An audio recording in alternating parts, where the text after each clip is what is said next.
Hello there, I am Riff from Jazzmaster Games, and today I want to talk to you about a game we're making called Fragment Storm. Before we dive into the details of the game, I really want to talk about the inspiration. I've always been a huge fan of shmups and top-down arena shooters, especially Geometry Wars. That's been really close to my heart.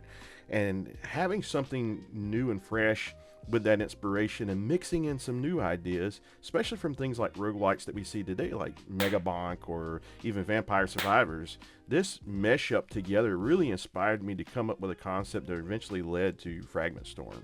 So the early days of development really began from there. Had one key thing to figure out is what engine could we use?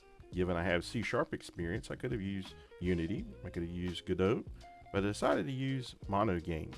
I have previous experience with the XNA framework way long ago, and I thought it would be fun for me to dive back into this platform in its modern sense. We really wanted to start solidifying what the game feel really was, how it was to move around in the arena, to shoot the enemies, to have this really trippy, warpy grid going on, and it felt very satisfying early on, even when we had programmer art in place. Just the combat and just the natural feel of motion inside the arena felt really good to play, and we knew we were off to a good start. And the warp grid really sells this. It's a deformable background made of points connected by springs, where border points are anchored and the interior points can freely move. When explosions or impacts happen, I apply outward forces to nearby points, and those springs use Hooke's law to pull everything back into place over time. Each frame, the physics updates with velocity dampening, so the ripples gradually settle down, creating that satisfying wobble effect.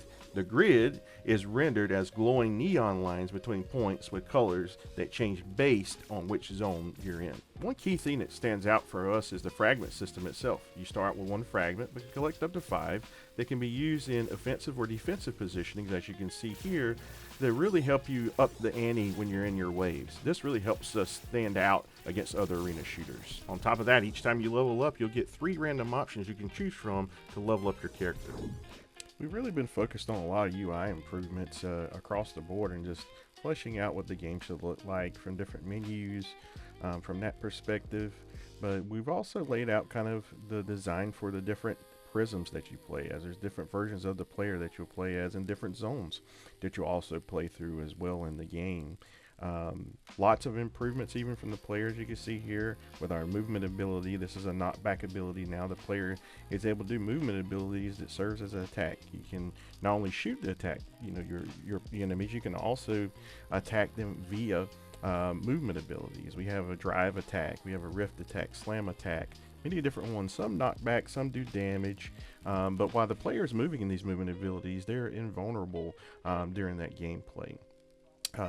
But enemy polish has been going on quite a lot here. You can see this basic enemy. We've enhanced the sprites for it as well too, and animations just to make it a little bit better.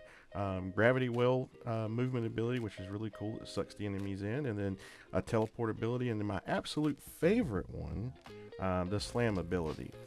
We've added a nice little trail to the player here that you can see that goes behind them like a back thruster. A lot of game feel improvements, squishing, stretching, hit flashes, cool explosions. Here's our bomb character that can blow up and they trigger chain reactions, and great particle effects across the board. So a lot of UI, enemy improvement, sprite improvement, particle effect improvements that we've really been making to advance the game in this direction from its early stages, and it's really starting to take shape now.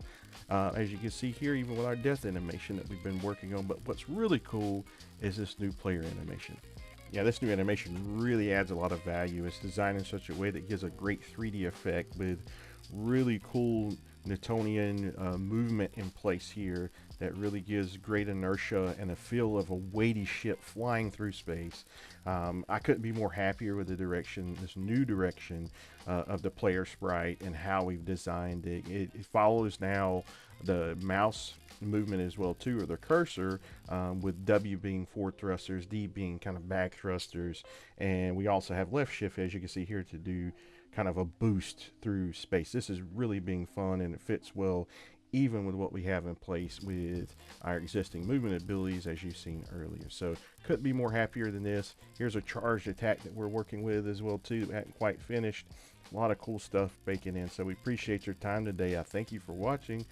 Subscribe here on the channel if you want to follow us here. You can also follow us on X at jazzmastergames.com, and more to follow later. Thanks so much. Bye-bye.